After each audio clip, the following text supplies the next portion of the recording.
क्या आपको भी समझ में नहीं आ रहा है कि एनसीईआरटी कौन सी पढ़नी है और कैसी पढ़नी है? क्या 6 से 12 तक सारी एनसीईआरटी पढ़नी है या कुछ सेलेक्टेड पढ़ना है और कैसे पढ़ना है? क्योंकि एनसीईआरटी की लैंग्वेज थोड़ी टफ होती है। अगर हम ज्योग्राफी को देखें तो उसकी लैंग्वेज तो बहुत ही टफ है। अगर आपका बेसिक बिल्कुल भी नहीं है तो आपको 11th की ज्योग्राफी समझ ही नहीं आएगी। उसमें ऐसे ऐसे टर्म्स हैं जो आप हम लोगों के लिए समझना बहुत थोड़ा मुश्किल है। तो इस वीडियो में आपको बताऊंगी कि अपने उस समस्या को कैसे टैकल करें और स्पेशली मेंस को हम थोड़ा थोड़ा लेकर कैसे चलें, क्योंकि मेंस को भी बिल्कुल नहीं छोड़ सकते हैं। और मेरे मेंस के लिए क्या नोट्स हैं बेसिकली वो। तो सबसे पहले welcome and welcome back to my YouTube channel. आपका स्वागत है मेरे यूट्यूब चैनल में बहुत सारा। और आई होप कि आप सब बहुत अच्छे होंगे और आपकी पढ़ाई भी बहुत बहुत बहुत अच्छी चल रही होगी। और जैसा कि आप सबको पता है एईडीओ का जो एग्ज़ाम है वो थोड़ा सा पोस्टपोन हो गया है। तो आई एम थिंकिंग कि मैं अब एईडीओ का एग्ज़ाम दे आऊँगी, क्योंकि जब तो जनवरी में था तो मुझे लग रहा था मेरा मैथ का सिलेबस नहीं हो पाएगा। दैट्स वाई मैंने छोड़ दिया था कि नहीं मैं नहीं दूंगी। बट अब जब मार्च में है तो मुझे लगता है अभी भी 72 बीपीएससी थोड़ा सा दूर है, तो मुझे ये एग्ज़ाम दे देना चाहिए।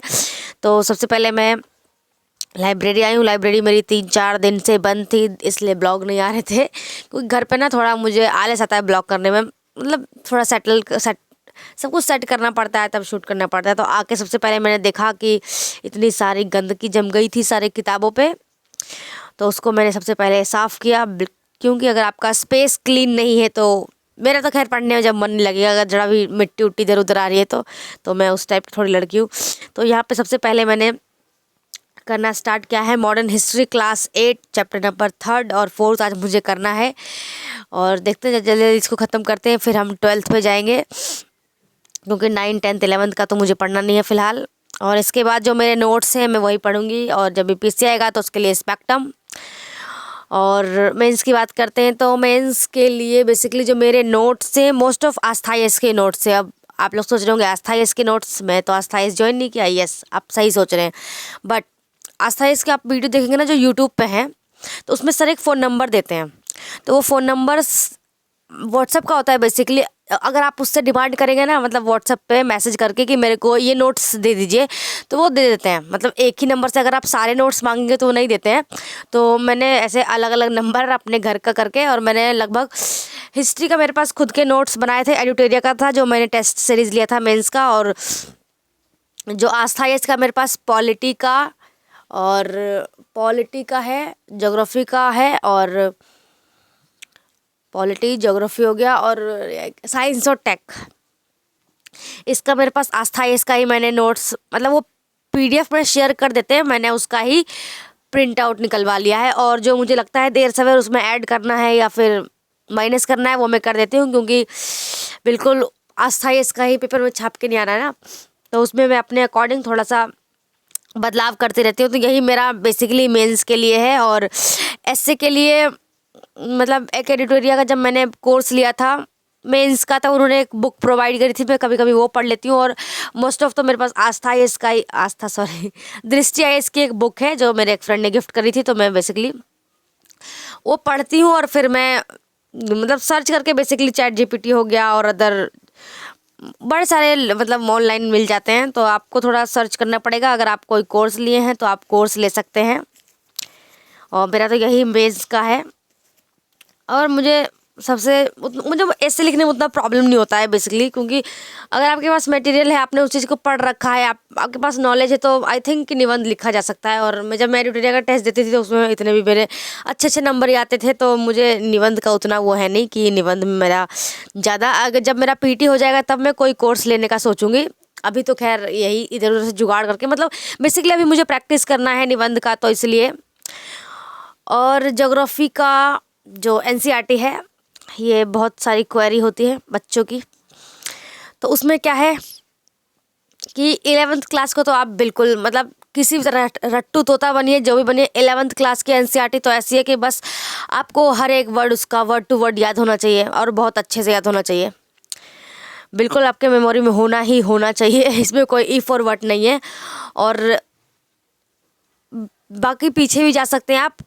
पहले आप अगर स्टार्ट कर रहे हैं तो आप 9th 10th और 11th का कर लीजिए, और फिर आपके पास टाइम बचता है तो 6 से 8 तक का कर लीजिएगा, क्योंकि इनकी बड़ी छोटी छोटी जो एनसीईआरटी की बुक है पतली पतली, वो आप इजीली कर सकते हैं। और 11th क्लास का जो फिजिकल ज्योग्राफी की किताब है वो थोड़ी सी लेंदी है और उसका लैंग्वेज भी बहुत टफ है। अगर आप हिंदी मीडियम में तो फिर तो वो और टफ हो जाती है।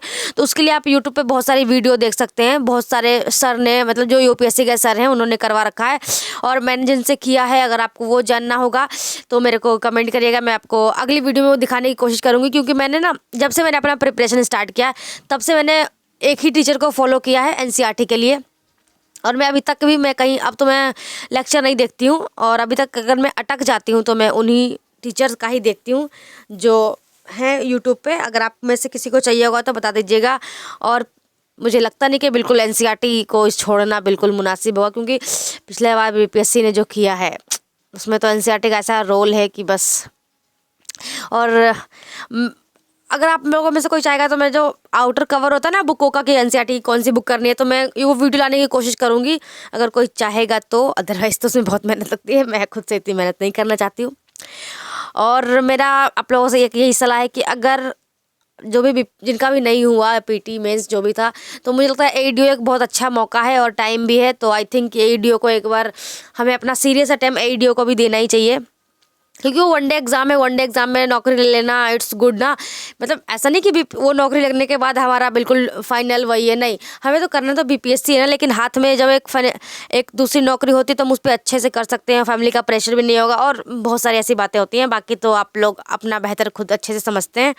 तो आज के ब्लॉग का तो बिल्कुल हेक्टिक ऐसा रहा। आज का ब्लॉग में सबसे पहले मैंने मॉडर्न हिस्ट्री किया, उसके बाद मैंने मैथमेटिक किया, मिक्सचर और एलिगेशन चल रहा है फ़िलहाल, उसको देखते हैं कितने दिन में करना है। आई थिंक उसके 6-7 लेक्चर हैं, ऐसे करना है। तो जितने दिन में हो पाएगा, मिक्सचर के 7 और उसके 6। और उसके बाद फिर मैंने बैथ किया था। और यहाँ पे मैं अक्टूबर का करंट अफेयर कर रही हूँ, क्योंकि अगर एईडीओ का क्या, अगर 72 बीपीएससी भी देना है आपको, तो उसमें भी आपको करंट अफेयर करना ही पड़ेगा 1-1.5 साल का। तो इसलिए अभी तो मैं जनवरी 2025 से पूरा, जब तक एईडीओ का एग्ज़ाम होगा वो तो करना ही है, और बाकी 72 बीपीएससी के लिए भी करना ही है। और अब मैं सोच रही हूँ, आप लोग भी बताइए कि आप लोग क्या कर रहे हैं, कैसे आपकी स्टडीज़ जा रही है, और साइंस के लिए क्या कर रहे हैं। बेसिकली मुझे लगता है कि साइंस के लिए, मतलब एनसीईआरटी तो है ही, और मुझे 11th और 12th की बायो की साइंस लेनी पड़ेगी, क्योंकि 11th से बायोलॉजी में बहुत आया है। और साइंस में जो न्यूमेरिकल है, जिनका साइंस बैकग्राउंड नहीं है उनको पता होगा न्यूमेरिकल उनके लिए कितना हार्ड लगा था। खैर मुझे तो बहुत ही हार्ड लगा था, मैंने मोस्ट ऑफ छोड़ के आई थी। ऐसा नहीं था कि, मतलब मैंने उस अकॉर्डिंग अपनी प्रिपरेशन ही नहीं करी थी कि मैं न्यूमेरिकल टैकल करूँ, बट इस बार मुझे ये बिल्कुल नहीं छोड़ना है। अगर आप 8th तो कम, 9th और 10th की एनसीईआरटी भी देखेंगे ना साइंस की, तो उसमें बुक में अच्छे खासे न्यूमेरिकल है। तो मुझे लगता है अगर वही सिर्फ हम अच्छे से प्रैक्टिस करके जाएँ और थोड़ा बहुत फार्मूला याद रहे, तो अगर अगली बार बीपीएससी ने न्यूमेरिकल पूछा तो हम ये कर सकते हैं। और ये मैं घर जा रही थी तो यहाँ पे ये मेरी दोस्त बोल रही, इतनी जल्दी जा रही है तू, मत जा। खैर ये लोग क्योंकि 9:30 बजे के लगभग जाते हैं, इनका घर पास है, मेरा थोड़ा सा दूर है, तो इसलिए मुझे थोड़ा जल्दी निकलना पड़ता है। और शाम भी बहुत हो जाता है, मुझे रात को ऐसे बाहर थोड़ा डर भी बहुत लगता है क्योंकि जिस रास्ते से मैं घर जाने का रास्ता ना, एक थोड़ा सा जंगल वाला रास्ता आ जाता है, तो वहाँ पर थोड़ा मैं थोड़ी सी डरपोक टाइप्स की लड़की हूँ इस मामले में, क्योंकि पता है दिल्ली का माहौल वैसे बहुत ख़राब रहता है। तो